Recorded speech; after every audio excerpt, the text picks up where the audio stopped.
Ağabəyli kənd icra nümayəndəsi.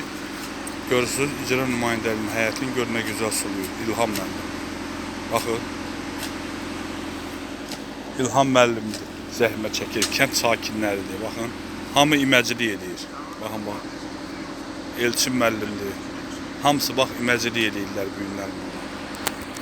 Ağabəyli kənd icra nümayəndəsinin həyətidir. Bax, bu günlər sulanma işi, suvarma işləri gedir. Gör, ağaçlar nə gözəl sulanır. Baxın.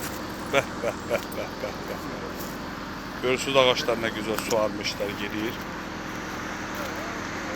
İlham müəllim möhkəm yoruldu. Elçin müəllim, icra nümayəndəsi mavini Elçin müəllim. Bu da kənd icra nümayəndəsi İlham müəllim. Bunlar da kənd sakinləridir. Baxın. Allah canına dəyməz, fəxrimizdir. Mən şəxsən İlham müəllimlə fəxr edirəm, Elçin müəllimlə fəxr edirəm. Sağ ol, Caki. Onlar bu kəndə gələndən kənddə hər şey nizam-nizama düşür. Çox sağ ol. Səliqə, saxman, hər şey gözəldir. Suvarma işləri, ağaçlar gör nə gözəl suvarır. Bəh, bəh, bəh, bəh, baxın. Heç bir kəndin icra nümayəndəsi əlinə laf qalıb sulanma işlərinə məşğul olmaz.